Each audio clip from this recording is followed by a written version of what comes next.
Berbicara mengenai masyarakat adat Papua, ternyata mereka sangat berperan penting dalam mendukung pembangunan di tanah mereka.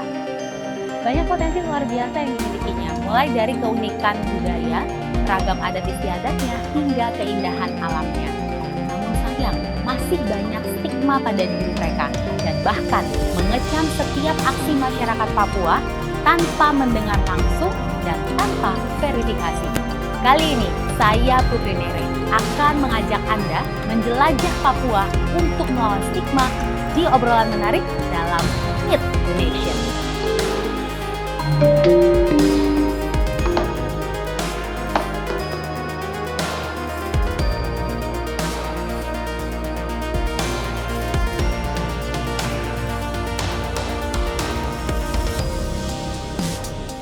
Dan sudah bergabung bersama saya di acara makan-makan kali ini. Bukan makan-makan tentunya ya, tapi memang ini makan-makan tapi dibalut dengan obrolan yang menarik di Meet the Nations. Saya sudah ditemani juga oleh Ibu Ruka Sombolomdini. Beliau adalah Sekretaris Jenderal dari Aliansi Masyarakat Adat Nusantara. Ibu Ruka, bagaimana kabarnya? Baik, selamat pagi, salam Nusantara, Onomi Reimai buat semua. Iya. Di Papua. Siap Ibu. Baik, sebelum kita masuk ke perbincangan seru lainnya, saya memberitahu kepada teman-teman yang di rumah yang belum mengetahui mengenai apa sih itu tugas dari Aliansi Masyarakat Adat Nusantara.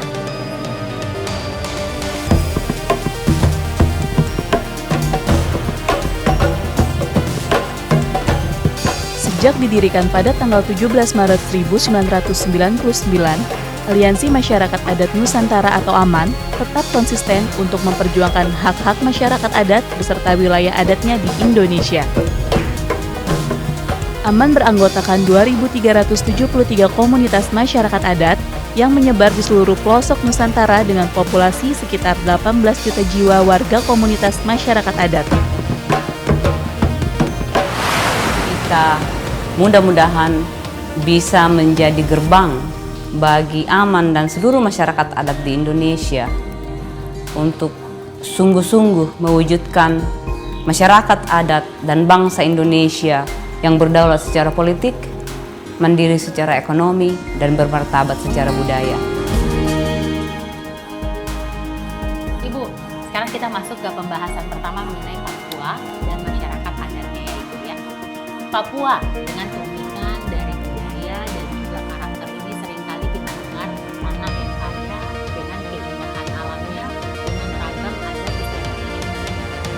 Nama Papua ini seringkali menjadi pengalaman dari zaman kemerdekaan hingga saat ini. Nah, dari masyarakat ini seperti apa?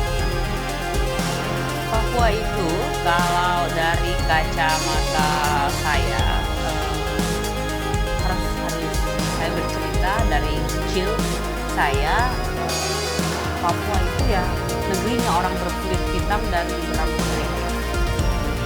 Itu sampai saya kemudian berkenalan dengan AMAN, menjadi AMAN dan mulai mengenal Papua. Papua dulunya itu seperti misterius, ya, seperti itu katanya dulu itu ada orang makan manusia di sana kerjanya, kanibalisme. Jadi itu adalah hal-hal yang saya dengar dari TV, dari radio, dari koran waktu saya besar dalam pemahaman seperti itu.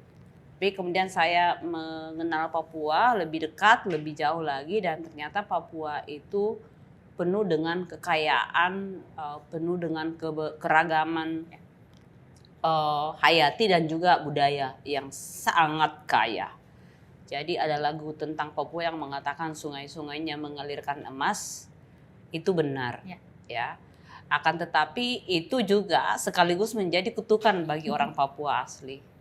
Karena kemudian menjadi sumber perebutan berbagai kekuatan untuk bisa berbondong-bondong datang menguasai kekayaan orang Papua.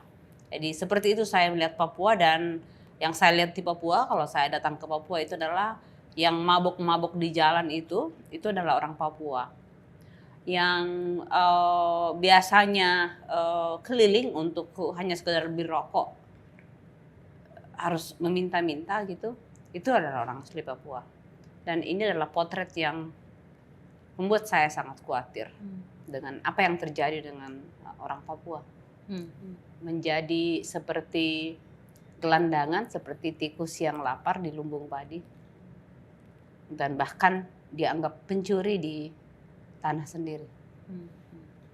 Oke, itu dari kacamata Ibu ya. Menurut Ibu bagaimana Papua itu. Nah sekarang Papua ini kan juga merupakan salah satu daerah yang masih memegang tradisi atau adat, masih kuat begitu ya Ibu Ruka. Nah struktur adat di Papua, ya struktur adat di Papua ini sangat dihormati, sangat dipatuhi begitu Ibu. Jika berbicara soal adat masih sangat ketat. Nah tentunya di sini kita melihat bahwa peran masyarakat adat itu sangat besar sebetulnya. Nah, kalau kita berbicara mengenai masyarakat adat Papua, apa perbedaan antara masyarakat adat dengan masyarakat lokal? Nah, Lalu masyarakat adat Papua ini ada berapa jumlahnya dan apa yang mereka lakukan? Nah, semua orang bisa menjadi masyarakat lokal. Termasuk kita saat ini sedang lokal di Jakarta karena kita sedang jauh dari tanah leluhur kita. Tetapi tidak semua orang adalah masyarakat adat. Yang membedakan itu adalah bagaimana hubungan kita dengan tanah. Hubungan manusia dengan tanahnya. Punya sejarah asal-usul di atas tanah itu. Kita punya wilayah adat sebagai wilayah yurisdiksi hukum, di mana hukum-hukum adat kita berlaku, di mana tata pemerintahan dan sistem politik kita dijalankan oleh kelembagaan di Papua. Ada pemimpin-pemimpinnya, biasanya kalau kita lihat di Jayapura ya, daerah ini tuh ada sebut Ondo Afi, Ondo Holo. Tanah di mana ada sistem nilai, di mana ada sistem pengetahuan kita mengelola sumber daya untuk kehidupan bersama-sama. Ada bahasa yang biasanya menunjukkan sangat khas, dan itu yang paling mendasari itu adalah wilayah adat. Wilayah adat sebagai piringnya. Dan isinya adalah manusia yang punya sejarah dengan wilayah adat itu. Ada hukumnya, ada tata pemerintahannya, ada sistem pengetahuannya. Itu yang membedakan, dan masyarakat lokal belum tentu punya itu. Di Papua sederhana melihatnya. Masyarakat adat itu orang Papua, yang masyarakat lokal itu adalah transmigran atau pendatang-pendatang yang bekerja di Papua yang bukan orang asli Papua. Nah, kemudian ini ada berapa jumlahnya masyarakat adat Papua ini? Ini angka yang agak mengkhawatirkan, ya, karena Papua itu begitu besar, jumlah penduduk ini untuk saya bicara Papua Barat itu Provinsi Papua dan Provinsi Papua Barat. Provinsi Papua itu menurut data jumlah penduduknya 4,3 juta hektar. 3 juta penduduk. Akan tetapi orang asli Papua itu hanya 2,3 juta. Ya, jadi berimbang nih, agak ketat nih perimbangannya, hampir 50-50. Di Papua Barat, di Papua, Provinsi Papua Barat itu lebih mengkhawatirkan karena dari sekitar 1 juta penduduk itu 48% saja yang orang Papua asli. Jadi sudah lebih banyak pendatang di Provinsi Papua Barat dibanding dengan orang asli Papua. Dan ini adalah situasi yang tidak baik-baik saja. Ini harus ada tindakan yang dilakukan untuk bisa memastikan situasi ini tidak terus memburuk. Nah, apa lantas yang harus dilakukan untuk mengatasi hal tersebut, Ibu? Pertama, sebagai masyarakat adat, hak-hak asal-usul kita sebagai masyarakat adat, hak kolektif itu diakui oleh Undang-Undang Dasar. Ya. Sebagai diakui oleh bahwa Indonesia ini terdiri dari bangsa-bangsa. Banyak sekali yang disebut dengan bangsa-bangsa itu adalah masyarakat adat, kelompok-kelompok masyarakat adat yang menjadi pembentuk, menjadi landasan wilayah adat kita yang menjadi landasan berdirinya disebut Indonesia. Untuk itulah kemudian komitmen dan pengakuan terhadap hak kolektif kita harus diakui. Nah, berdasarkan ini maka perlu ada aturan yang secara khusus mengatur bagaimana pemenuhan hak itu, bagaimana perlindungan hak itu, dan bagaimana pemajuan hak. Nah, di dalam kasus orang Papua ada yang namanya otonomi khusus, sehingga mestinya perangkat-perangkat hukum yang ada sekarang, kebijakan yang ada sekarang itu harus memastikan ada langkah-langkah afirmasi untuk membuat penduduk asli Papua itu bisa menjadi tuan di tanahnya sendiri, menjadi ikut berpartisipasi secara penuh di dalam pembangunan di Papua.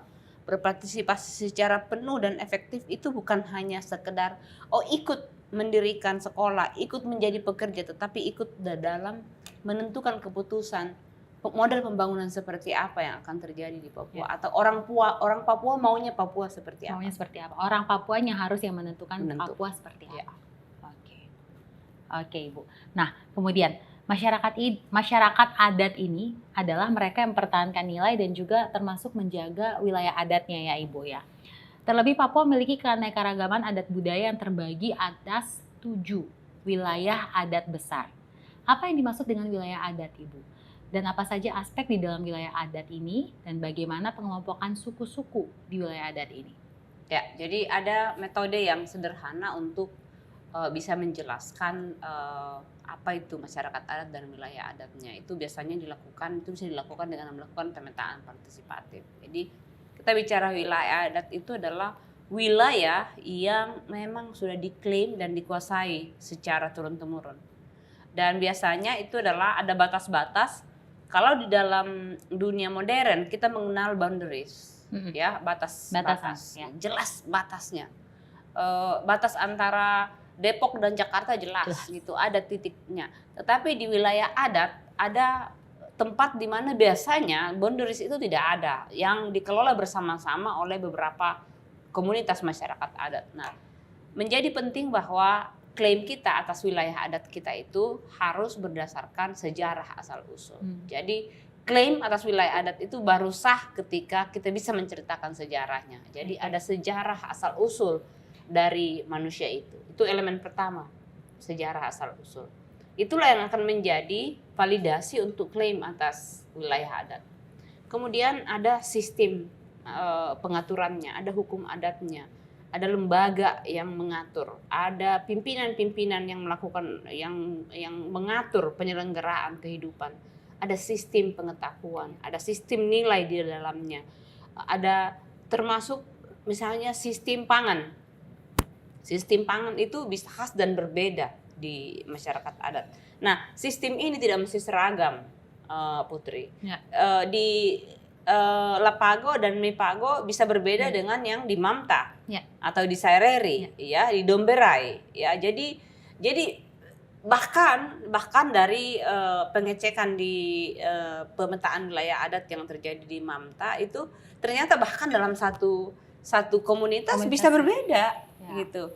Ada yang memang kendalinya gitu, sistem pranata adatnya itu sama, hukum adatnya sama, tapi model pengurusannya berbeda, ya, strukturnya bisa berbeda.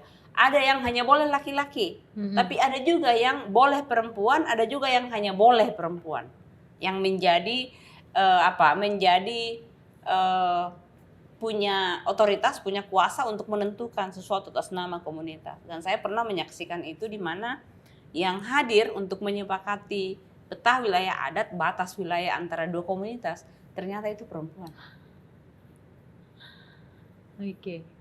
Dan ini yang menurut saya perlu diketahui, khusus untuk Papua, perlu diketahui oleh orang lain di luar Papua, karena banyak yang menganggap bahwa di Papua itu perempuan tuh sangat tertekan, diinjak-injak oleh, jadi masyarakat adat di Papua itu seolah-olah memang disiksa itu perempuannya.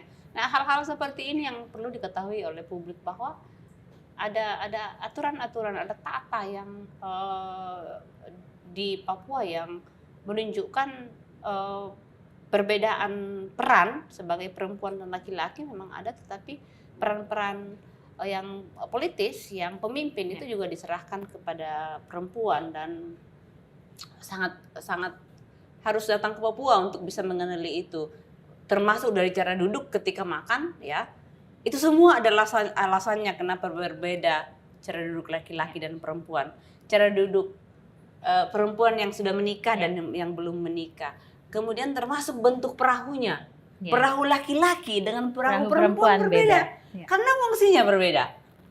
Ya, karena perannya berbeda dalam struktur dalam relasi dan pembagian kerja itu memang berbeda. Jadi mengenali relasi laki-laki perempuan yang biasanya disebut dengan relasi gender di Papua itu harus di situ untuk bisa melihatnya secara lebih jelas. Nah, kemudian Ibu Ruka, sebenarnya apa sih yang harus masyarakat luar tahu mengenai masyarakat adat Papua itu sebetulnya apa, bagaimana?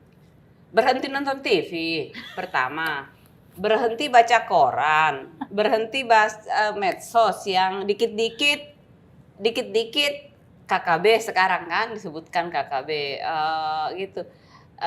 Rasa meletakkan orang Papua sebagai saudara itu belum sampai ke arah itu ya. Jadi orang Papua masih dianggap sebagai orang lain. Padahal dia makan dari situ ya.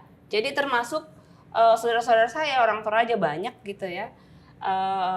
Banyak yang orang Papua begini, orang Papua begitu. Saya bilang, kau makan dari tanah itu, bisa-bisanya kau kasih begitu orang Papua. Jadi memang masih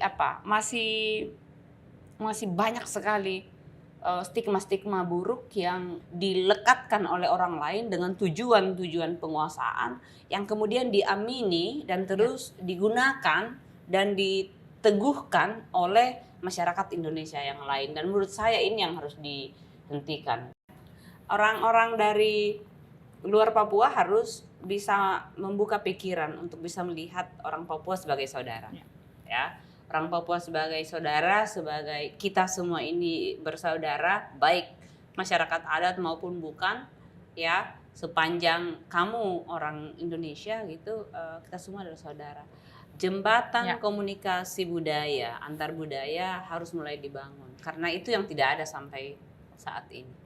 Itu yang harus dibangun untuk bisa saling mengenali, untuk bisa misalnya kita kalau tidak saling kenal bisa saling benci, kan? Kamu siapa? Kau maunya apa? Gitu ya. Jadi hal-hal seperti itu yang perlu segera dibangun. Jadi harus ada komunikasi lagi ya Ibu ya supaya tidak terjadi kesalahpahaman lagi ya. Ibu Ruka. Ini piring sudah tersedia di depan kita ya, tapi kok makanannya masih belum kosong. ada. Masih kosong. Kayaknya kita panggil saja ya Ibu pelayan Pesan ya. makanan. Iya, pesan makanan ya. Mbak.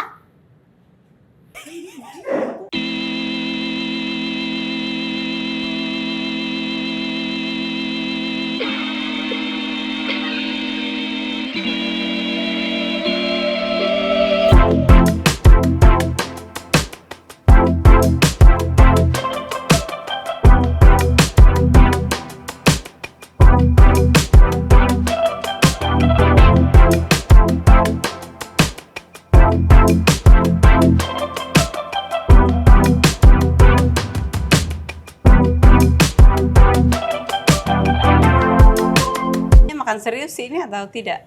Kita makan santai tapi serius. Gimana tuh Bu? Sersan. Jadi sekarang saya akan masuk ke pembahasan kedua nih ya Ibu Ruka ya, mengenai pengelolaan wilayah adat. Berbicara soal SDA, di depan kita saat ini sudah ada papeda. Menarik sekali ya Ibu ya papeda ini ya, di mana sagu merupakan bahan makanan pokok dari masyarakat Papua. Mungkin Bu Ruka bisa menjelaskan sedikit kenapa sagu? Apa filosofi di balik papeda? Putri, sebenarnya sagu ini bukan hanya makanan orang Papua, tapi kalau dilihat dari sejarah kita, seluruh orang di Nusantara ini sebenarnya makanan aslinya sagu. Dan itu terbukti dalam dokumentasi, bahkan di salah satu relief di Candi Borobudur ada sagu. Bukan padi atau nabras yang ada di situ, tapi sagu. Nah, tapi kan kemudian lama-lama nasi mulai datang dan mendominasi, dan apalagi di zaman Soeharto nasi itu digunakan untuk dianggap sebagai makanan pokok yang menggambarkan kemajuan. Sehingga sagu sebagai makanan pokok, umbi-umbian sebagai makanan pokok itu disingkirkan. Jadi dikecilkan maknanya. Tapi sagu ini menjadi super penting karena sagu ini menjadi yang tumbuh di wilayah adat. Jadi kalau orang Papua kemudian kehilangan wilayah adatnya, kehilangan hutan-hutan sagu, itu artinya tidak akan mungkin lagi bisa makan sagu. Artinya rentan dari sisi pangan. Nah, tapi dalam makna yang lebih dalam lagi, makan sagu di Papua itu salah satu wujud dari ada hubungan relasi solidaritas kekeluargaan, kebersamaan, ada pemerataan distribusi makanan dan lihat sagu seperti ini, makan sagu ini kan komplit ya. Betul. Ada, kayaknya jadi kayak langsung keakraban begitu terjadi komplit, ya, betul. Jadi yang disebut dengan Helei Mbai Hotembai itu sebenarnya memperkuat relasi kekeluargaan, persahabatan, dan makan dari satu mangkok bersama-sama itu simbol pemersatunya. Sayangnya kali ini kan karena situasi COVID segala macam, tradisi-tradisi makan bersama seperti itu mulai kita hindari dulu untuk sementara. Jadi sekarang banyak yang makan sagu sendiri-sendiri. Nah, tapi sagu itu juga merupakan kekuatan ekonomi karena sepanjang masih mengolah sagu kan nggak perlu beli beras. Beras, betul. Karena orang Papua kan tidak bisa tanam padi. Betul, hanya bisa tanam sagu. Sagu tumbuh sendiri, hanya dipanen gitu. Kemudian ikan juga, apalagi kalau di Sentani ya, di daerah Sentani banyak ikan. Rica tumbuh sendiri, sayur tumbuh sendiri. Jadi itu bagian dari bagaimana masyarakat adat sepanjang wilayah adatnya masih ada, ekosistem keberagaman wilayah adatnya masih ada, seluruh jenis makanan masih dari wilayah adat. Bayangkan kalau sekali makan itu bisa berapa ratus ribu itu kalau dibandingkan kalau makan restoran seperti ini kan. Artinya nilai ekonominya, nilai uangnya pun sebenarnya besar sekali. Cuma kita masyarakat adat kan tidak pernah diajak untuk hitung-hitung uang bahwa sebenarnya harga makanan kita sehari-hari itu besar sekali. Lebih jauh bahkan lebih kaya kita di kampung daripada orang-orang pegawai negeri biasa yang di kota. Sebetulnya Ibu Ruka ya. Oke, tadi kan Ibu Ruka ada menyebutkan mengenai tradisi Helei Mbai Hotembai. Tradisi ini kan merupakan wujud praktik masyarakat adat yang berkelanjutan ya Ibu ya. Kemudian di mana mereka turut berupaya untuk menjaga kearifan lokal. Nah, bagaimana menurut Ibu tentang peran masyarakat adat dalam melestarikan makanan? Itu tadi, makanan itu dia hanyalah wujud ya, wujud dari sebuah kebudayaan, sebuah budaya masyarakat adat. Dalam makanan itu kalau kita lihat misalnya Helei Mbai Hotembai itu bukan hanya sekedar makanan, tapi makanan menjadi pemersatu sehingga kalau ada kesulitan-kesulitan maka satu kampung akan bergerak bersama. Gotong royong akan terus berjalan. Ketika ada masalah akan mampu kita bermusyawarah karena terus diikat oleh makan sagu bersama-sama itu. Jadi itu menjadi super penting. Di dalam tahun ini ya, tahun tentang pengetahuan masyarakat adat khususnya perempuan, itu juga memastikan bahwa relasi kuasa di kampung itu tidak diambil dari perempuan, tidak meminggirkan ke perempuan karena urusan pangan, khususnya pengetahuan tentang pangan biasanya itu urusannya perempuan. Nah, kalau kemudian semuanya diganti dengan yang harus dibeli dari pasar, maka disitulah relasi kekuasaan antara perempuan dengan tua-tua adat, perempuan dengan laki-laki itu menjadi rusak. Disitulah banyak terjadi kekerasan di dalam keluarga dan di dalam kampung terhadap perempuan karena perempuan sudah tidak punya nilai lagi karena nggak mampu lagi menyediakan makanan-makanan tradisional. Tadi itu karena bagaimana mampu menyiapkan kalau tanahnya sudah menjadi sawit atau tanahnya sudah menjadi tambang atau sudah dipindah karena sudah menjadi sawah-sawah untuk transmigrasi. Oke. Begitu jadi Ibu ya. Oke. Ini semakin menarik, tapi kayaknya saya akan lanjut mengenai stigma yang sampai saat ini masih melekat ya Ibu pada diri masyarakat Papua. Seringkali kita mendengar berita gerakan dari masyarakat Papua ya Ibu ya, yang mengakibatkan bentrokan sana sini. Labeling pun terjadi, ya kan? Yang katanya orang Papua itu apa? Pendek sumbu. Yo, itu sudah sumbu pendek. Sumbu pendek. Cepat tersulut emosi, itu kita bilang sumbu pendek. Kemudian selalu melakukan tindakan kekerasan. Terus masih banyak lagi lah stigma-stigma yang lain begitu ya Ibu ya. Labeling ini menjadi dasar bagi publik, bagi masyarakat yang lain di luar Papua untuk mengecam setiap aksi masyarakat Papua tanpa mendengar langsung, tanpa juga verifikasi. Nah sebenarnya Ibu, dalam melihat atau memahami masyarakat Papua ini, kita harus memakai kacamata siapa sebenarnya? Ya, melihat orang Papua ya harus supaya kita adil, harus dari kacamata orang Papua. Jadi meletakkan diri, meletakkan kaki dalam sepatu orang Papua. Bisa kebayang jika seluruh orang-orang yang ada di Papua saat ini yang bukan orang asli Papua mengalami hal yang sama di kampungnya. Ada persoalan besar ketika stigma gitu dijadikan alat untuk mengalihkan perhatian dari mencari akar masalah yang sesungguhnya. Ya. Akar masalah yang terjadi di Papua itu bukan hanya dialami oleh orang Papua, tapi itu adalah khas yang terjadi di mana masyarakat adat berhadap-hadapan dengan perampasan wilayah adat dan sumber daya yang biasanya itu menggunakan alat kekuasaan negara dan keamanan. Masyarakat adat di framing pertama di stigma terkebelakang, tidak mampu mampu berpartisipasi dalam pembangunan, dianggap malas, tapi kalau ada apa-apa cepat marah, di frame sebagai tukang palak. Dan ada yang lebih dahsyat lagi adalah kita dianggap sebagai mengklaim wilayah yang begitu besar, tetapi jumlah penduduknya kecil sekali. Nah itu yang menjadi sebenarnya ini adalah alat yang digunakan untuk melegitimasi perampasan wilayah adat, untuk melegitimasi tanah-tanah orang Papua yang dianggap masih kosong.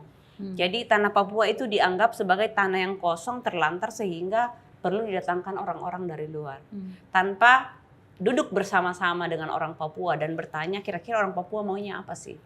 Satu yang tidak pernah menjadi perbincangan di publik atau tidak pernah menjadi bagian dalam mempertimbangkan pembangunan di Papua adalah bagaimana langkah-langkah afirmasi untuk orang-orang Papua. Ya, ada hak kesulungan orang Papua sebagai pemilik sah pemilik awal dari tanah Papua sehingga mereka yang harus didahulukan.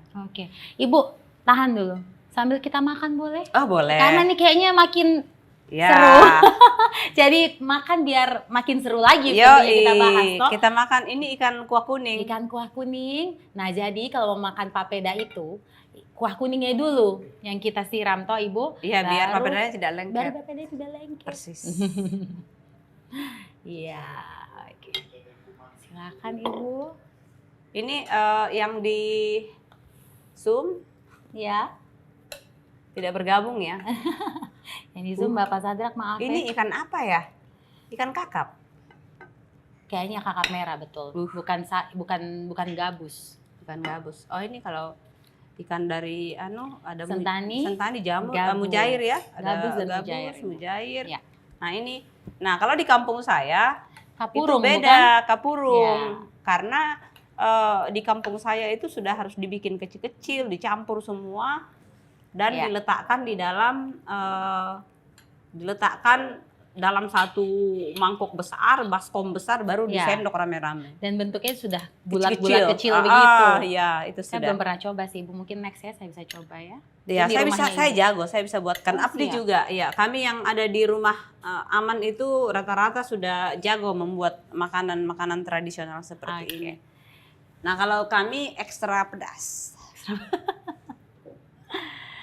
Biasanya dan kalau kurang pedas biasanya yang masak bilang colok di mata pasti pedas. Aduh, kasihan. Ya itu sudah. Itu sudah. Oke Ibu, berarti bisa lanjut yang tadi sambil kita makan. Tadi sudah sampai mana berarti? Tadi sudah sampai stigma kan terhadap orang Papua. Tadi itu saya bicara tentang hak kesulungan orang Papua, hak sebagai orang yang memiliki tanah itu dan seluruh sumber daya di dalamnya dari awal sebelum siapapun hadir di situ. Nah, kalau di dalam standar hak asasi manusia yang berlaku universal itu disebut sebagai sepanjang yang bisa diingat dalam sejarah. Dan sejarah itu mengingatkan kita bahwa pemilik pertama dari Papua ya orang asli Papua itu. Yes. Sehingga Tuan tanah. mendahulukan orang Papua itu bagian dari pertama penghormatan sejarah terhadap orang Papua dan penghormatan penghargaan terhadap pemilik kolektif yang awal dari tanah Papua itu. Itulah kenapa orang Papua perlu didahulukan dalam seluruh aspek pembangunan di Papua, termasuk suaranya didengar mau apa. Ya, betul. Tapi menurut Ibu saat ini bagaimana yang terjadi? Saat ini yang terjadi ya, ini menurut saya sangat perlu diketahui karena kadang-kadang dianggap menjadi super sensitif, dianggap isunya primordial, dianggap isunya kesukuan atau identitas. Tapi menurut saya ini adalah upaya orang Papua saat ini sudah mengalami peminggiran dan penyingkiran yang luar biasa. Ya, karena tadi itu dan terus di stigma, wah susah kalau dengan orang Papua. Itu pace kerjanya mabok gitu. Itu pace kerjanya ini. Selalu buruk saja kalau selalu buruk saja karena dan selalu pace kan? Selalu tidak pace. mace ya, tapi pace. Ya, kalau mace itu dianggap ya kerjanya mace ya jualan siri toh di pasar-pasar. Tapi pasar yang paling besar kan bukan dikuasai oleh mace, tapi dikuasai oleh bukan orang Papua. Ya. Itu yang terjadi saat ini ya, Ibu ya. Okay. Nah, yang terjadi adalah karena disingkirkan terus gitu, karena distigma terus sehingga ketidakpuasan itu atau diskonten itu tidak pernah berusaha dicari akar persoalannya. Tidak pernah duduk bersama dengan orang Papua dan jangan salah, temuan Komnas HAM menunjukkan bahwa di mana ada aktivitas perusahaan yang besar itu tinggi sekali kasus kekerasan dalam keluarga, kasus alkoholisme dan obat-obatan dan kasus HIV. Dan jadi ternyata berkaitan ya Ibu ya? Dan itu ada hubungannya dengan kehadiran perusahaan-perusahaan besar. Gitu ya. Dan bahkan orang-orang Papua di daerah-daerah tambang itu juga mengalami kriminalisasi karena limbah-limbah tambang pun mereka mau kait, jadi sudah mengais-ngais gitu si limbah-limbah masih dianggap melakukan pelanggaran gitu, dianggap mencuri, padahal itu tanahnya leluhurnya, tanah kita sendiri. Oke. Ibu, pembahasan kali ini rasanya kurang lengkap kalau tidak ditemani oleh satu orang lagi, Ibu ya. Saya akan langsung bertanya kepada beliau ini. Dia ini merupakan Ondo Afi dan juga pendiri sekaligus pengurus perkumpulan terbatas untuk pengkajian dan pemberdayaan masyarakat adat PT PPMA Papua, yaitu Bapak Sadrak Wamebu. Halo Bapak Sadrak. Saya boleh tambah sedikit Kak? Boleh.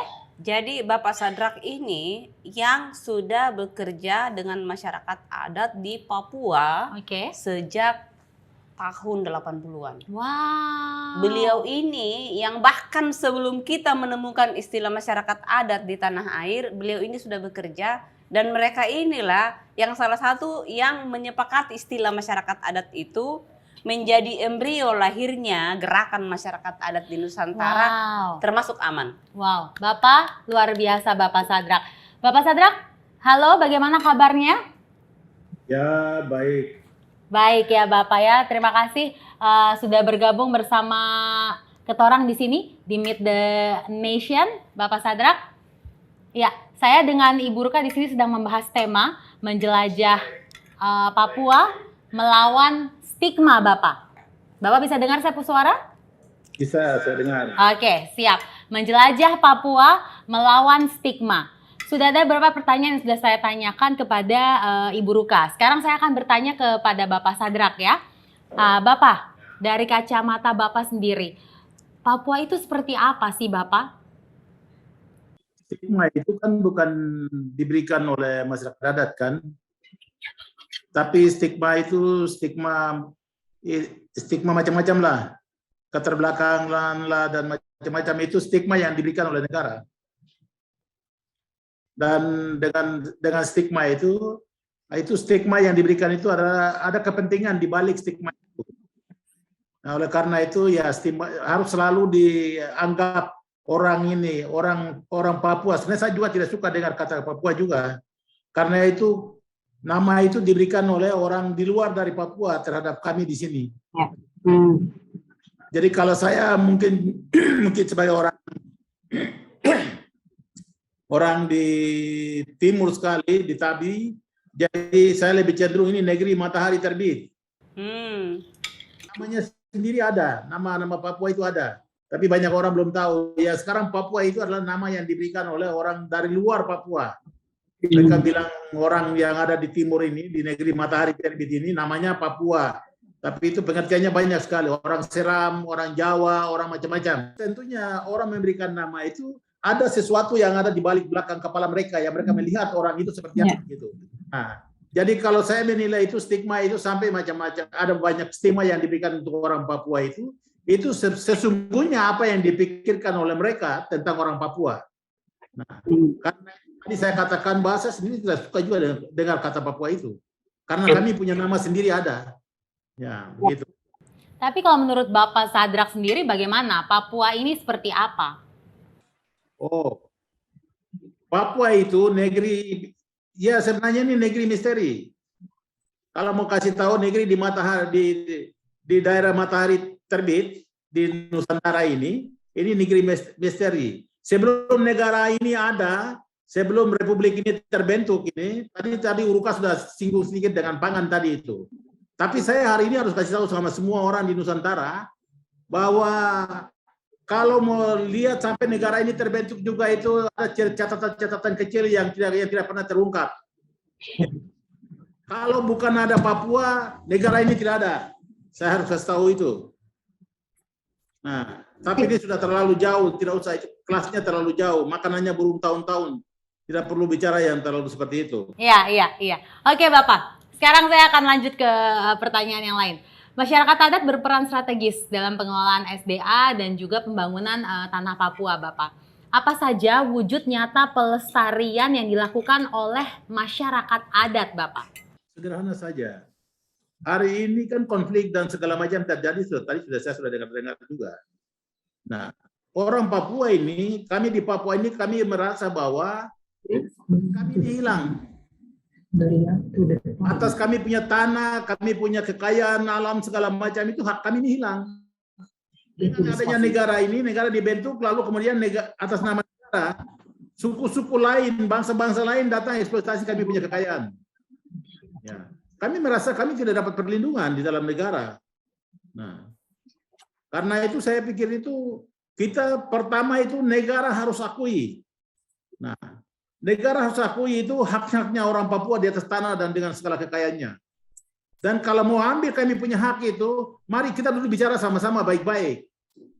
Jangan bicara di belakang-belakang, bicara di Amerika, bicara di Washington, di London, lalu kemari bikin tindakan macam-macam di atas tanah ini. Itu yang tidak benar menurut kami. Oke. Bapak, kemudian masyarakat Papua mungkin sudah beberapa kali merasa dieksploitasi ya Bapak ya, atau dirugikan dari beberapa pihak.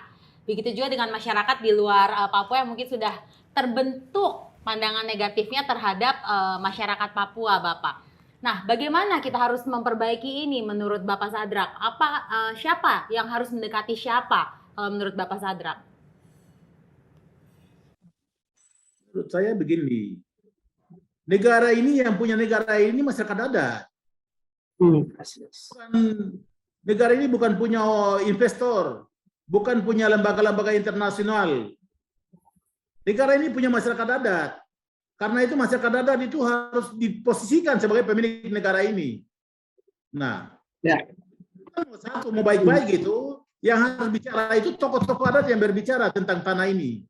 Nah, saya di Papua ini, ketua bisa bicara ini gaya Papua saya bicara sekarang. Kami bisa bicara ini Nusantara ini. Kami bisa bicara. Siapa orang yang ada di Jawa yang dahulu kala yang ada di sana itu siapa? Siapa yang ada di Maluku, siapa ada di Sumatera, siapa ada di Kalimantan? Kami bisa bicara dari sini.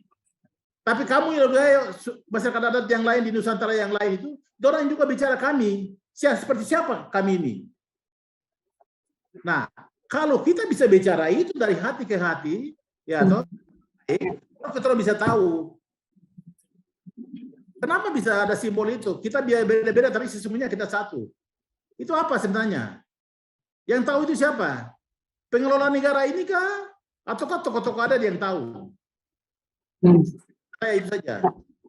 Pengelola negara ini bisa 5 tahun ganti, anak satu ganti, yang kemarin lahir punya bisa ganti. Tetapi cerita ini tidak pernah diwariskan kepada pengelola negara yang anak-anak yang sekarang ini. Itu diwariskan kepada keluarga-keluarga tertentu yang punya garis darah, yang tahu tentang cerita tentang Nusantara ini. Itu saja. Ya. Oke. Jadi kalau menurut Bapak Sadrak sendiri, pendekatan apa yang bisa dilakukan? Ya, yang tadi saya bilang, pendekatan yang bisa dilakukan ini tokoh adat bicara. Mari kita dulu bicara, siapa sebenarnya kamu? Saya bisa bicara siapa sebenarnya orang yang di Jawa ini. Saya berhubungan dengan siapa? Begitu. Saya harus berhubungan dengan siapa orang di Maluku. Saya harus berhubungan dengan siapa orang di Kalimantan. Begitu. Oke. Dialog. Oke. Ya, berarti dialog ya. Betul. Oke, Bapak, tadi sudah sedikit kita singgung mengenai Papua dan isinya yang membuat orang di luar Papua tertarik gitu ya Bapak ya untuk investasi juga lainnya seperti itu. Nah, peran dan seperti apa posisi masyarakat adat dalam hal ini Bapak Sadrak? Ya, itu yang tadi saya katakan, investasi itu kan hubungannya dengan kekayaan yang ada di atas tanah ini kan. Nah, investasi untuk apa saja? Untuk airnya, untuk pohonnya, untuk tanah-tanam kelapa sawit, untuk tanam segala macam itu. Nah, tetapi selama ini kan masyarakatnya tidak diposisikan. Hak mereka itu seperti apa ketika investasi itu ada di atas tanah ini? Ini kan masalah besar di situ. Ini yang harus diatur ke muka dulu, lebih baik dulu memposisikan kami, karena perlindungan kita di situ. Hubungannya dengan negara-negara investasi, orang ini digeser, digusur. Dia tidak punya akses untuk mengelola sumber dayanya di dalam dia punya wilayah adat, di dalam dia punya tanah adat. Nah, ketika dia kelola itu hanya untuk dia hidup. Ini masyarakat dia kelola untuk dia punya kehidupan.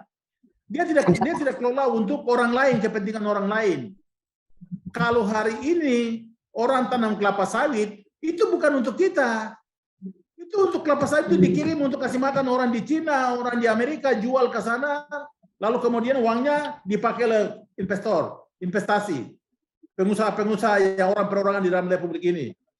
Terus kami yang lain, yang punya negeri ini, yang punya tanah ini dapat apa? Kesepakatan ini seperti apa yang harus dibuat oleh negara ini? Ya. Nah, itu saya harus juga bentuknya dalam bentuk pertanyaan, tetapi ya itu yang membuka untuk orang berpikir. Oke, Ibu Ruka mau menambahkan? Ya, yang disampaikan tadi itu yang juga saya sebutkan sebagai hak asli orang Papua, hak kesulungan orang Papua, itu kan diakui oleh Undang-Undang Dasar 45. Ya, negara ini berdiri mengakui bahwa ada para pendahulu, yaitu tadi masyarakat adat, sehingga yang disebutkan oleh Bapak Sadrak sebagai pemilik negara ini adalah masyarakat adat. Karena waktu Indonesia berdiri kan tidak bawa tanah dari langit toh. Nah, yang terjadi dengan situasi Papua, situasi masyarakat adat saat ini itu yang banyak kemudian menimbulkan perlawanan-perlawanan karena memang sejak Indonesia berdiri ini tidak pernah ada aturan yang membuat bagaimana negara dengan masyarakat adat itu merencanakan pembangunan. Ya, tidak ada pengakuan terhadap masyarakat adat. Yang terjadi adalah justru berbagai undang-undang yang lahir itu justru melegalisasi seluruh perampasan wilayah adat. Jadi perampasan seluruh wilayah di Papua itu sah secara hukum, tetapi tidak absah, tidak punya legitimasi karena sebenarnya bertentangan dengan cita-cita pendirian negara ini, bertentangan dengan Undang-Undang Dasar 45. Nah, inilah yang harus segera diluruskan sehingga seluruh peraturan-peraturan, seluruh tatanan pengaturan Papua bukan hanya tentang sumber daya alamnya tapi tentang juga manusianya, itu harus di restart dulu semua dengan meletakkan orang Papua sebagai subjeknya, sebagai pelakunya. Dan untuk Papua itu kan ada kewenangan dari Perdasus ya untuk bisa mengatur diri sendiri, dan itu diakui juga oleh standar hukum internasional di mana pemerintah menjadi bagian dari penandatangan dari perjanjian-perjanjian itu. Jadi emang harus mundur dulu ke belakang nih dan duduk bersama dulu, atur baik-baik pengakuannya seperti apa, undang-undang masyarakat adatnya harus ada yang dan khusus mengatur orang Papua seperti apa, bagaimana tadi itu para tokoh-tokoh adat harus bicara. Yang dimaksud itu adalah Ondo Afi, Ondo Folo. Dan Ondo Afi, Ondo Folo ini kan dia hanya sebutan untuk sebuah proses musyawarah di kampung.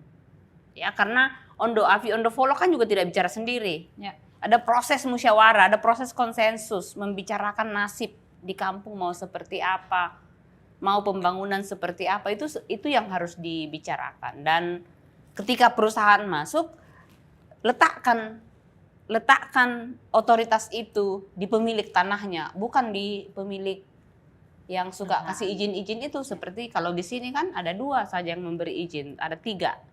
Apakah itu KLHK, apakah itu BPN, atau Minerba pertambangan.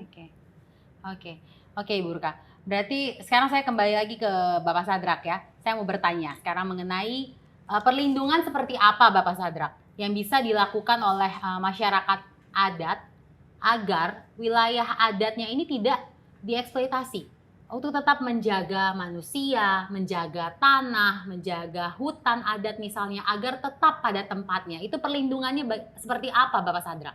Iya, jadi saya pikir kalau masalah soal perlindungan tadi itu kalau untuk masyarakat sendiri ya mereka lakukan, mereka musyawarah, mereka putuskan satu kawasan mereka itu untuk dikelola untuk kepentingan mereka itu seperti apa. Nah itu kan sekarang ini juga masih dilakukan juga. Nah prinsipnya tadi itu bahwa mereka tidak berbicara tentang individualistis itu, mereka yang bicara tentang kepentingan bersama. Satu komunitas itu bagaimana hak hidup mereka bersama, karena itu ada keterkaitannya hubungan-hubungan kekeluargaan segalanya. Jadi tidak ada satu orang pun yang punya hak pribadi sendiri, tidak ada. Saya pikir kita dasarnya di Papua yang namanya kita bicara adat itu adalah hak kebersamaan mereka. Nah, itu juga bisa diwujudkan dalam bentuk simbol-simbol apa juga yang sedang terjadi. Jadi bisa dilakukan. Nah, mereka melindungi kawasan hutannya, kawasan tanahnya, bahwa ini tanah ini kita pakai untuk kita punya kepentingan ini. Nah, tapi kadangkala di Jakarta itu sudah bikin kesepakatan satu kawasan tanpa memperhitungkan itu di dalamnya ada kampung-kampung, itu sudah keluarkan keputusan semacam izin sudah dikasih ke satu perusahaan gitu untuk jadikan kelapa sawit, jadikan ya untuk kawasan tambang seperti itu. Jadi seakan-akan bahwa apa-apa. Nah, ada pendatang baru yang namanya negara, dia datang, dia menguasai semua barang yang punya kami. Oke, sekarang kita beralih lagi Ibu ya, dan Bapak Sadrak ke pertanyaan selanjutnya. Saya akan bertanya kali ini kepada kedua narasumber mengenai aksi separatisme Papua. Oke, masyarakat ini kan menarasikan aksi separatisme ini sebagai aksi Papua untuk memisahkan diri dari Indonesia. Bagaimana menurut Bapak Sadrak terkait hal ini? Apa yang masyarakat Papua cari dan perjuangkan sebetulnya Bapak Sadrak? Saya pikir memang itu kan stigma juga kan tadi. Sebenarnya kita tadi bicara di atas juga. Separatisme itu kan stigma juga yang diberikan oleh negara kepada orang Papua karena perlawanan terhadap hak-hak mereka yang dieksploitasi oleh negara atas nama negara oleh perusahaan-perusahaan. Perusahaan itu kan individu punya kan, orang perusahaan yang datang kemari lalu kemudian mereka eksploitasi kita punya kekayaan di sini. Nah, kemudian karena ada pemberontakan oleh masyarakat adat, lalu kemudian itu dilabelkan sebagai aksi separatis. Nah, saya pikir itu barang bisa dibicarakan bersama, duduk bicara baik-baik dulu antara orang Papua dan negara. Jadi bagi saya itu separatisme untuk memisahkan negara itu juga itu yang diberikan oleh kelompok yang lain. Sejarah tentang separatisme, sejarah tentang untuk rencana untuk pemisahan negara dari republik ini, itu bom waktu yang ditinggalkan oleh Belanda. Sebelum Belanda pergi, sebelum Belanda bentuk negara ini. Nah, lalu kemudian negara ini dibentuk. Nah, makanya sudah ada negara ini masuk ke wilayah Papua ini tahun 60-an. Tahun 60-an itu sebenarnya sudah dipersiapkan oleh Belanda untuk Papua ini dibentuk jadi satu negara. Pada tahun 60-an itu orang Papua siapa yang mengerti tentang negara dengan baik? Tidak ada banyak orang yang mengerti, kecuali orang-orang yang sudah diintrodusir oleh Belanda, yang sekolah sedikit-sedikit itu.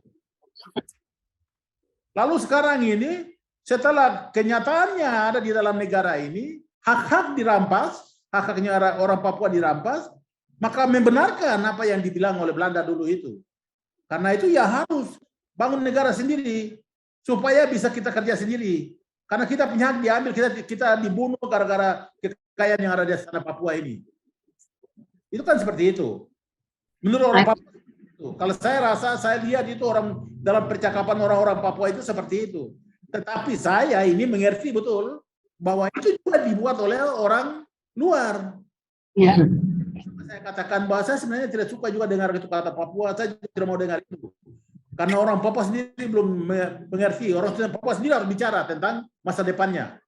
Masa depan orang Papua itu saja, tetapi ada banyak hal yang harus kami bicara. Oke, iya, oke Bapak. Sekarang saya beralih ke Ibu Ruka. Bagaimana menurut Ibu Ruka sendiri? Saya tidak bisa mengungkapkan lagi lebih dari yang diungkapkan oleh beliau. Jadi tadi itu ada urusan dengan stigma yang sebenarnya kepentingannya adalah kepentingan penaklukan dan penguasaan atas sumber-sumber kekayaan yang ada di Papua. Nah ini yang menurut saya perlu diketahui oleh umum juga, ya, sehingga dan media pada umumnya, sehingga tidak sedikit gampang sekali kemudian terseret oleh stigma-stigma yang memang sengaja dibentuk untuk melanggengkan perampasan terhadap kekayaan orang Papua dan penyingkiran terhadap orang Papua. Jangan salah, data statistik minimal yang ada saat ini menunjukkan bahwa di Papua Barat itu jumlah perbandingan antara seluruh penduduk Papua Barat dengan orang asli Papua itu 46% saja, 48% saja orang asli Papua. Mendekati masih imbang di Provinsi Papua. Ya, kalau di Papua Barat 48%, kalau di Provinsi Papua itu masih setengah. Jadi dari 4,3 juta penduduk di Provinsi Papua, hanya 2,3 yang orang asli Papua. Jadi angka ini sebenarnya sangat mengkhawatirkan, ya. Dan kalau upaya-upaya perlindungan yang khusus, immediate, ya, harus disegerakan dalam kondisi seperti ini, kebijakan atau kerangka hukum perlindungan untuk orang Papua itu statusnya adalah sudah harus status untuk penyelamatan, karena kalau bicara dalam ruang yang lebih global lagi, mungkin nanti itu bisa diskusikan di kesempatan yang lain. Peran masyarakat adat tadi untuk menjaga alam itu 80% kekayaan biodiversitas dunia yang ada saat ini, 80% itu karena dijaga oleh masyarakat adat, termasuk di Papua. Nah, apakah Indonesia mau berkontribusi terhadap kehilangan 80% yang tersisa saat ini? Oke. Wow, saya jadi wow, oke. Oke, Ibu. Sekarang kita bicara lagi mengenai hal kecil apa yang membuat kita masyarakat Indonesia ini bisa saling menahan diri dan juga bisa merekonstruksi pandangan tentang kesukuan agar kita bisa berjalan bersama menjaga Bhinneka Tunggal Ika ini. Menurut Bapak Sadrak ini seperti apa? Bapak Sadrak dulu, saya persilakan untuk menjawab. Saya tadi sudah katakan, kalau kita mau merajut ini kembali itu, mari kita duduk bicara sama-sama baik-baik. Yang bicara itu tokoh-tokoh adat, ya tokoh adat di Papua, di Maluku, Sumatera, dan lainnya. Nah ini kita bicara yang bukan soal ya paling tidak yang tadi kita pertama sudah katakan bahwa hubungan antara suku-suku yang ada di Nusantara dengan Papua itu seperti apa? Itu kita bicara dulu. Nah, karena itu dasar daripada berpondasi daripada negara ini. Dengan demikian kita kasih tahu itu bahwa dengan demikian pengelola negara dia harus merumuskan kebijakan-kebijakan yang berpihak kepada kepentingan orang asli di Nusantara ini. Ya. Kalau kami tidak kenal tidak kenal suku-suku di Nusantara ini dalam hubungan cerita tentang penyebaran manusia di Nusantara ini, ya kalian tetap akan dianggap sebagai musuh. Sebaliknya, orang-orang di bagian pulau-pulau lain akan dianggap ini Papua sebagai musuh. Nah, kalau Papua juga bagian daripada Nusantara ini, mari kita dulu bicara dulu. Tapi sesungguhnya kita mengerti itu. Tadi saya sudah di awal saya sudah katakan. Saya mengerti tentang siapa yang di Jawa yang harus kita bicara berkomunikasi. Siapa yang ada di Maluku, di mana lagi? Di Kalimantan, di Sumatera, yang harus kami komunikasi dengan dia. Kami tahu, ya. Ini barang ini kita bicara hal sebentar dulu. Yang kita sedang bicara hal-hal yang lebih ke spiritual. Nah, hal-hal yang jadi nyata, kenyataan yang terjadi itu setelah ada hal-hal yang disepakati di hal-hal spiritual, baru menjadi kenyataan. Di kenyataannya itu kita lihat dengan mata. Karena itu saya di sini saya mengerti apa yang dilakukan, tindakan yang dilakukan itu saya mengerti dari aspek spiritualnya. Nah, karena itu untuk menyatukan Indonesia ini dengan Papua itu mari kita dulu bicara secara spiritualnya dulu. Nah, itu hal yang tidak perlu bicara yang teknis, yang bicara tentang rapas tata ruang ke apa segalanya itu kenyataan dari hal-hal yang sudah disepakati di spiritual itu. Sekarang saya berikan giliran untuk Ibu Ruka. Bhinneka Tunggal Ika kan salah satu yang disebut sebagai identitas Indonesia, ya, dari awal berdiri itu yang disebutkan. Akan tetapi ada satu periode di mana sesungguhnya niat untuk Bhinneka Tunggal Ika itu tidak terlaksana. Jadi komunikasi antar budaya yang berbeda, yang beragam. Jadi negara ini kan terbentuk dari ratusan bangsa-bangsa kecil, ya, nations. Bicara nations yang beragam, yang berbeda satu dengan yang lain, mulai dari cara pandang, nilai, spiritualitas, makanan, ya, tidak ada tempat lain yang menyajikan papeda seperti ini, bahasa. Nah, ketika Indonesia berdiri itu ada komitmen tekad bulat untuk menyatukan, merekatkan, ya, barang yang berbeda-beda ini. Itu yang kemudian tidak pernah terjadi. Di zaman Soeharto itu menjadi parah karena sengaja justru dipertebal dindingnya. Jadi sengaja dipertebal dindingnya supaya lebih gampang dipecah kalau ada apa-apa tadi itu. Kalau mau disuruh berkelahi gampang gitu ya, disuruh saling membenci gampang. Yang muncul itu adalah di tengah-tengah ketidaktahuan, maka yang akan muncul adalah a priori sinis. Oh, orang Papua begini. Sampai sekarang ya, kita masih, orang Indonesia itu kan sangat rasis, ya, khususnya terhadap orang Papua gitu. Jadi kalau kita lihat di mana-mana orang Indonesia masih ada yang panggil orang Papua negro. Itu karena kita tidak pernah membangun jembatan dialog antar budaya. Di zaman Soeharto itu menjadi sangat efektif untuk menyeragamkan karena sudah ada budaya yang dianggap jauh lebih unggul sehingga itu yang harus menjadi standar. Diseragamkanlah semua, mulai dari baju seragam ini segala macam. Semua orang Indonesia kalau hari Kartini harus pakai kebaya, padahal kita juga punya baju adat masing-masing toh. Semua harus pakai semuanya mulai dari kepala sampai kaki. Nah, itu yang kemudian tidak pernah terjadi sehingga sangat pecah. Dan yang paling efektif itu sebenarnya yang menurut saya ini perlu diketahui adalah dibikin hipersensitif kemudian. Karena tidak punya kesadaran tentang budaya yang lain, jadi kita diisolasi, ya masing-masing itu diisolasi sehingga menjadi hipersensitif. Ada sedikit dicolek langsung meledak, langsung ini, dan menggunakan ada istilah-istilah yang selalu digunakan untuk memastikan bahwa orang Indonesia tidak saling mengenali. Tadi disebutkan orang Papua ingin tahu siapa itu orang di Sumatera, di Kalimantan, di Sulawesi, di Jawa sana. Tapi itu tidak pernah dibiarkan. Yang terjadi kemudian adalah itu tadi. Muncul ya kesimpulan-kesimpulan karena hanya itu yang dilihat di media. Ya, tentang orang Papua yang begini, yang begitu, belum lagi film-film Epen Upin segala macam. Tapi kita dilarang untuk membicarakan keberagaman. Bicara keberagaman sedikit langsung enggak boleh, itu sarah. Jadi menjadi alergi, dipaksa untuk tidak berkomunikasi, saling tahu, saling kenal, dan jaring-jaring mestinya kan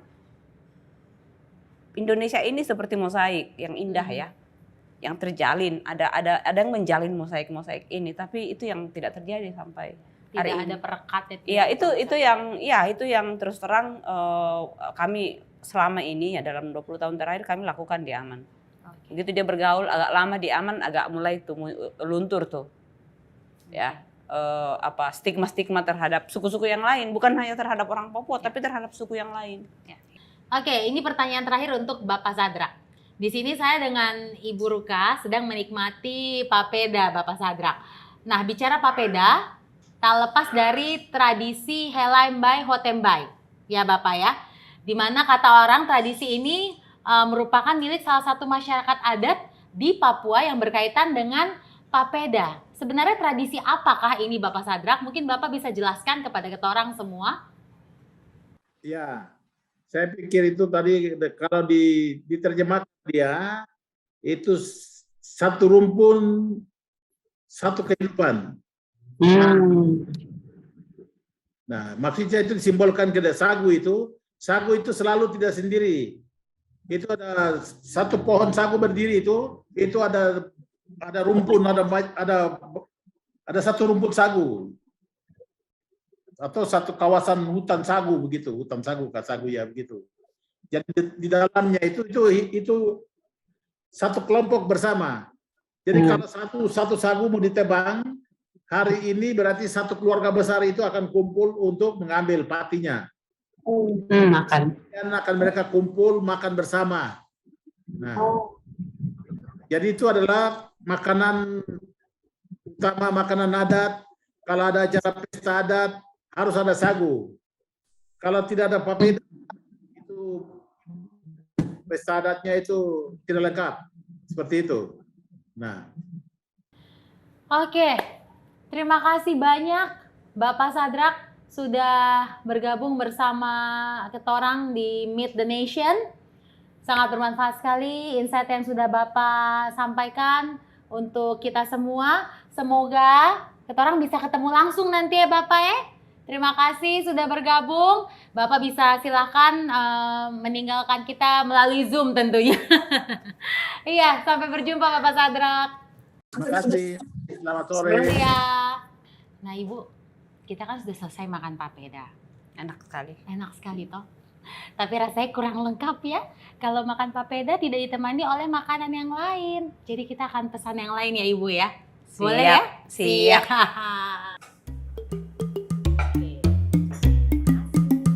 Terima kasih.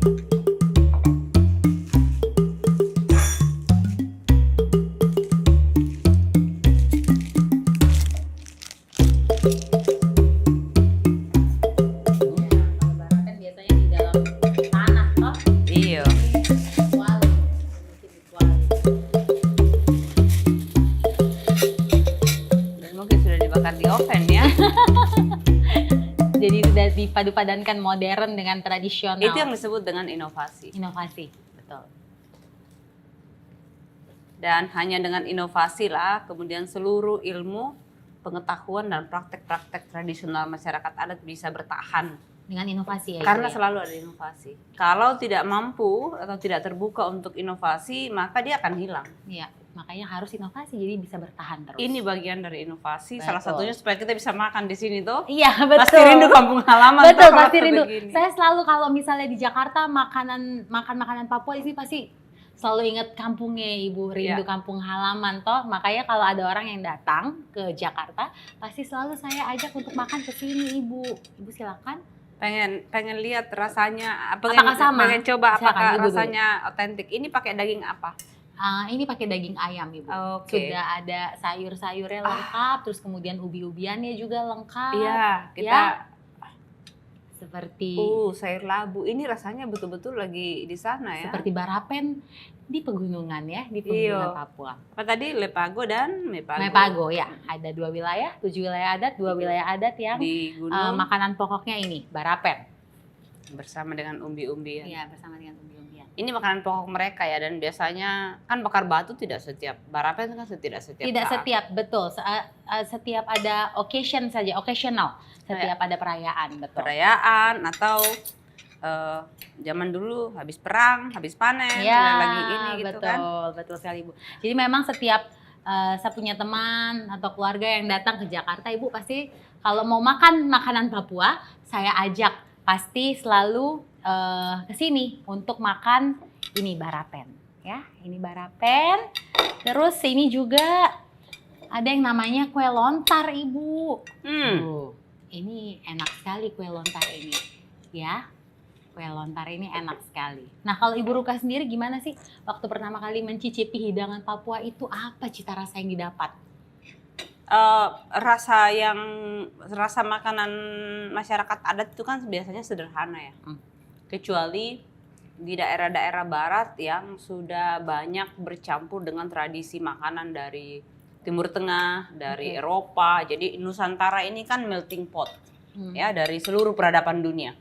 Jadi ada peradaban dari timur, ada peradaban dari barat, dan itulah yang membuat kita begitu beragam. Ya. Dan kalau kita lihat gelombang dari barat ke timur itu masuk gitu, peradaban-peradaban dari Timur Tengah, dari Afrika, dari ini semuanya kan awalnya masuk dari barat. Jadi dia memang lebih tebal kalau di ini. Makanya makanan-makanan seperti di barat, di Sumatera itu kan pakai santan, Ya, pakai rempah. kari, rempah segala macam, rendang. Katanya rendang itu kan warisan Portugis ya, warisan Eropa bagian selatan. Nah, kalau kita yang ke timur itu lebih banyak dipengaruhi oleh Eropa Barat, yaitu Belanda, Portugis, Spanyol. Nah, ini salah Ya, satunya dari betul. Belanda. Lontar ini dari Belanda. Lontar, Betul. round tart. Round tart, betul. Maksudnya itu adalah kue bulat. Kue bulat, betul. Seperti Ya. itu katanya. Sejarahnya seperti itu ya Ibu Seperti ya. itu. Round tart. Kita banyak sekali kalau di timur itu mengenal itu. Tapi tadi itu inovasinya adalah ini barang-barang ini kan kita punya semua. Kita punya telur, kita punya tepung. Ada yang pakai santan, Ya. ada yang pakai Susu. susu Ya, gitu. ya, Kita ya. punya susu kerbau, kita punya susu ini. Jadi Inovasi. inovasi. Betul. Nah, karena dengan begitu dia akan bertahan. Tapi kita di timur itu memang rasanya jauh lebih sederhana. Ya betul, ini sederhana sekali Iya. karena bumbunya nggak banyak. Kalau Nggak barapen ada. yang asli itu malah tidak pakai bumbu. Tidak Karena pakai dari daun-daunnya itu sudah menciptakan bumbu untuk dagingnya tersendiri. Iya, dan mungkin semua tanaman mungkin pakai punya garam ya. Jadi kalau kita makan yang aslinya itu nggak berasa kalau itu Betul. nggak dikasih garam. Betul. Nah, kalau Ibu Ruka sendiri ada nggak sih dari makanan dari Indonesia yang wah gitu, yang recommended banget orang harus coba, itu apa Ibu? Kalau saya itu semua makanan itu enak dan enak sekali. Tapi untuk makanan-makanan tradisional menurut saya ada makanan-makanan khusus yang memang hanya kalau bukan orang asli itu hanya orang yang bernyali yang akan bisa makan makanan seperti itu ya. Misalnya makanan-makanan seperti ini. Orang akan melihat itu apa sih? Ya. Ya, tapi nyali itu maksudnya adalah karena makan yang seperti ini itu bukan hanya sekedar makanannya, tapi ada tradisi yang sudah diturunkan selama berapa milenium. Pertama, kemudian ada rasa yang palat kita, lidah kita kan dibangun oleh dari mana kita berasal, dibesarkan gitu. Ada banyak, kita di timur itu banyak makanan yang dimasak mengandung dengan darahnya. Nah, saudara-saudara kita yang di barat gitu, banyak tuh yang nggak bisa itu makan makanan itu. Buat saya kalau Papua, papeda itu nggak usah disebutkan lagi karena itu emas gitu ya, itu wajib makan itu. Kalau ke gunung sedikit makan ubi-ubian dan barapen. Kalau nggak barapen dan kalau nggak salah di gunung di Papua itu kan jenis umbi-umbiannya ada ribuan apa ratusan gitu. Oke. Yang itu tadi itu salah satu kekayaan masyarakat adat yang dijaga, yang tidak boleh dihilangkan hanya karena supaya lebih gampang beli nasi saja. Ya, oke. Ini memang kalau bicara masalah makanan kayaknya nggak ada habisnya ya Ibu ya. Terima kasih sudah bergabung bersama di Meet the Nation, Ibu Ruka Somboligi, dan juga tadi juga sempat berbincang bersama Bapak Sadrak Wamebu secara online ya. Dan banyak sekali informasi yang saya dapatkan hari ini. Saya berharap dengan adanya acara Meet the Nation bisa membuka wawasan kalian tentang keunikan masyarakat adat Papua dengan keberagaman adat istiadatnya dan tentu saja bisa melepaskan stigma yang melekat pada diri mereka. Jangan lupa ikuti rangkaian acara Kongres Masyarakat Adat Nusantara dan Festival Danau Sentani yang lainnya. Saya Putri Nere, sampai jumpa. Kita lanjut pesan makan lagi Bu, atau mau lanjut makan aja ya? Saya mau ini udah selesai kita ya. Nah, saya mau makan aja. Makan lagi.